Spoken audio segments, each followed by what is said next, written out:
Beijing has shut down parks, museums, and other public spaces. This as China continues to combat rising COVID cases. Our Eunice Yoon is on the ground in Beijing, and she has the latest for us. Eunice. Thanks, David. Well, Beijing says that as of this Thursday, residents will have to show negative 48-hour COVID tests in order to get into public spaces. However, unofficially, businesses have been requiring 24-hour negative COVID tests. So it's just the latest example of the very inconsistent and confused implementation of these Chinese COVID policies. Now, Beijing has already been discouraging people from coming into the capital by increasing their testing requirements. And tonight, Shanghai announced that it's following suit, saying that's going to require daily COVID testing for 4 days for inbound travelers. Now, the daily infection count has soared in a Chinese context to nearly 29,000 for the country. Of course, in global terms, tiny. But from a Chinese perspective, it's what authorities here have described as grim. So this has ramped up mass testing around Beijing in Tianjin, as well as the city of Shijiazhuang, also down south in Guangzhou. They said that they're imposing stricter lockdowns for more districts. Chongqing out west said that it's been urging its residents to abide by the tighter stay-at-home orders and also not to travel out of the city.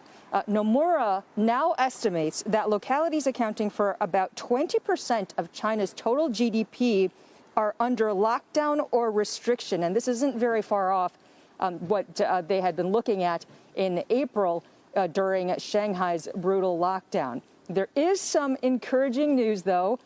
China's iPhone city of Zhengzhou said that their COVID cases are dropping, and the local media have been reporting that Foxconn, the Apple supplier, said that it's been getting closer and closer to reaching its goal of hiring 100,000 workers in order to try to shore up the capacity at their iPhone facility there. Guys?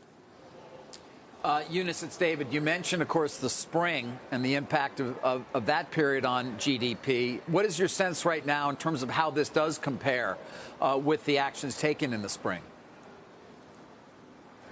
It really feels very similar in that people are worried. If you come around Beijing, it's looking like a near ghost town. There has been a lot of stockpiling again among residents.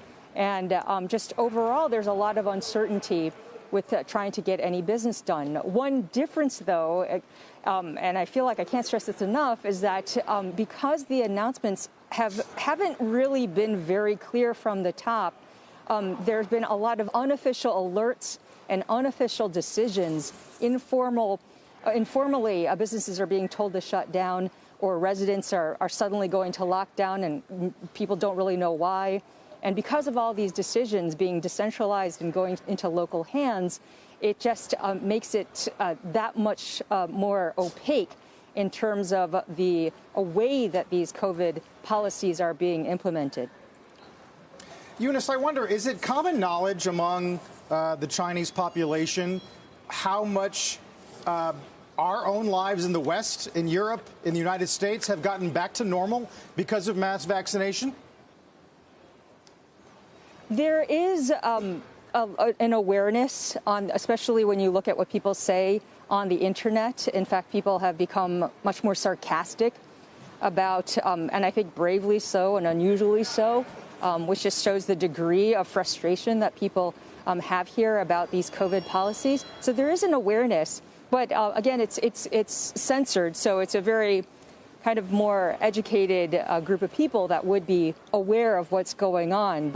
But at the same time, for the most part, even though we are seeing pockets of protests and frustrations, it hasn't really translated into any other larger movement. And the government, of course, is making sure that it doesn't.